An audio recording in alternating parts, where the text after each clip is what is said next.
بسم اللہ الرحمن الرحیم۔ رسول پاک صلی اللہ علیہ وآلہ وسلم کے کان مبارک، گوشہائے مبارک اور سماعت کیسی تھی،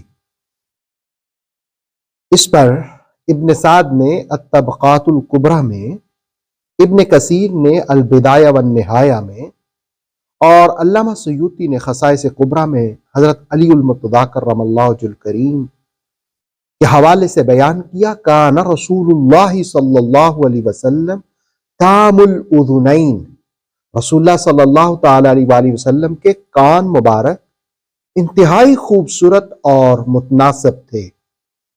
اور پھر رسول کریم علیہ الصلوۃ والسلام کے کانوں کی سماعت کا عالم کیا تھا۔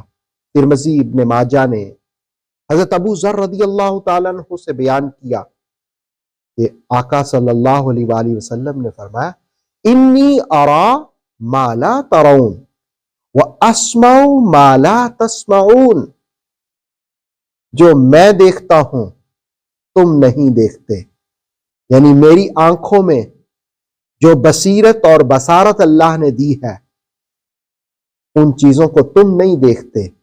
وَأَسْمَعُ مَا لَا تَسْمَعُونَ، اور جو میں سنتا ہوں تم نہیں سنتے۔ اسی کو امام احمد رضا خاں علیہ رحمہ نے فرمایا تھا، دور و نزدیک کے سننے والے وہ کان، دور و نزدیک کے سننے والے وہ کان، کان لالے کرامت پہ لاکھوں سلام۔ رسول کریم علیہ السلام نے فرمایا، جو میں سنتا ہوں تم نہیں سنتے۔ اصل میں اس پہ شیخ عبدالحق محدث دہلوی علیہ رحمہ نے مدارج النبوت میں لکھا کہ آسمانوں کی جو آواز ہے عتیت، اس کی طرف بھی اشارہ کیا کہ میں تو اس کو بھی سنتا ہوں۔ عتیت آسمانوں کی خاص قسم کی آواز ہے۔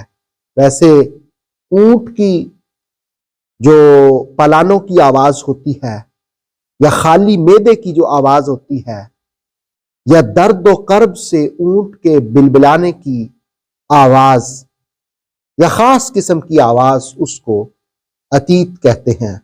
رسول کریم علیہ الصلوۃ والسلام نے فرمایا، اونٹوں کے پالانوں کی آواز ہو تو میں وہ بھی سنتا ہوں، یہ معدے میں خالی آواز پیدا ہو تو میں وہ بھی سن لیتا ہوں، درد و کرب سے اونٹ بلبلا رہا ہو تو میں وہ بھی سن لیتا ہوں، خاص آوازیں بھی ہوں تو میں ان کو بھی سن لیتا ہوں۔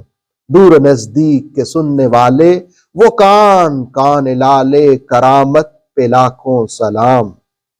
ایک اور روایت میں ہے کہ رسول کریم علیہ الصلوۃ والسلام کے گوشہائے مبارک کامل و اکمل تھے۔ ابن عساکر نے تاریخ دمشق، مدینہ دمشق میں یہ بیان کیا کہ حضرت عائشہ رضی اللہ تعالیٰ عنہا فرماتی ہیں، آپ صلی اللہ علیہ وسلم اپنے بالوں کو 4 حصوں میں تقسیم فرماتے، ایک طرف کے 2 حصوں میں، یعنی ادھر سے اور ادھر سے، دایاں گوش مبارک نمایاں ہوتا، جسے بالوں نے گھیرے ہوتا، یعنی گوش مبارک کو بالوں نے، زلفوں نے، عنبرین زلفوں نے گھیرا ہوتا۔ اور پھر آپ فرماتی ہیں کہ دوسرے حصے میں بایاں گوش مبارک نمایاں ہوتا، جسے بالوں نے گھیرا ہوتا۔ ان بالوں میں گوش مبارک اپنی سفیدی کے ساتھ ایسے چمک کر نمایاں ہوتا جیسے سیاہ بالوں میں روشن ستارے چمک رہے ہوں۔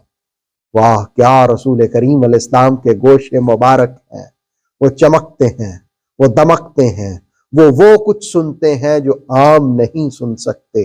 دور و نزدیک کے سننے والے وہ کان، کان لالے کرامت پہ لاکھوں سلام۔